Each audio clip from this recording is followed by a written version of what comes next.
திருப்பத்தூர் மாவட்டம் ஜோலார்பேட்டையில் நண்பர்களை வைத்து 36 லட்சத்தை கொள்ளையடிக்க மாஸ்டர் பிளான் போட்ட இளைஞர் போலீசில் சிக்கியிருக்கிறார். ஏடிஎம் மையத்தில் பணம் நிரப்பும் ஊழியரின் கொள்ளை திட்டம் அம்பலமானது எப்படி?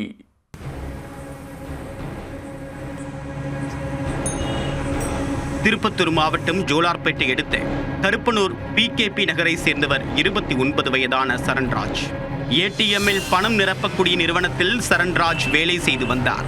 செவ்வாய்க்கிழமை அன்று இரவு ஜோலார்பேட்டை கோடியூர் பகுதியில் உள்ள SBI வங்கி ஏடிஎம்மில் பணம் நிரப்ப வங்கி ஊழியர்களுடன் ஒரு வாகனத்தில் சென்றுள்ளார் சரண்ராஜ்.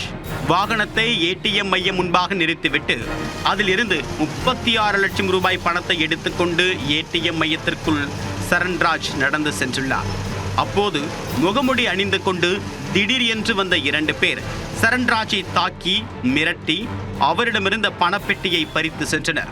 பணத்துடன் இருசக்கர வாகனத்தில் கொள்ளையர்கள் தப்பிச் செல்ல முயன்ற போது அந்த வழியாக வந்த மற்றொரு இருசக்கர வாகனத்தின் மீது கொள்ளையர்களின் வாகனம் மோதி விபத்திற்குள்ளானது. சிக்கி விடுவோம் என்ற பயத்தில் 36 லட்சம் ரூபாய் பணப்பெட்டியையும் இருசக்கர வாகனத்தையும் அங்கேயே போட்டுவிட்டு கொள்ளையர்கள் தப்பிச் சென்று விட்டனர். இதை பார்த்து கொண்டிருந்த வங்கி ஊழியர்கள் ஓடிச் சென்று பணத்தை எடுத்துக்கொண்டு போலீசாருக்கும் தகவல் கொடுத்தனர். ஜோலார்பேட்டை போலீசார் சம்பவ இடத்திற்கு விரைந்து வந்து நடத்திய விசாரணையில் மேலும் பல அதிர்ச்சி தகவல்கள் வெளிவந்தன.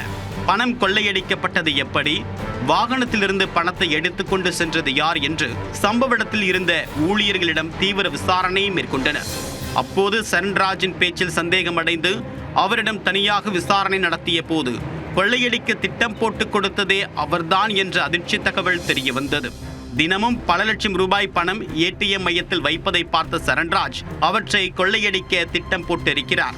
இதற்காக தன்னுடைய நண்பர்கள் கவின், திவாகர் ஆகியோரை ஏற்பாடு செய்து பணம் கொண்டு வரக்கூடிய நேரம் மற்றும் இடத்தை சொல்லி கொள்ளையடிக்க திட்டம் போட்டு கொடுத்திருப்பது தெரிய வந்தது.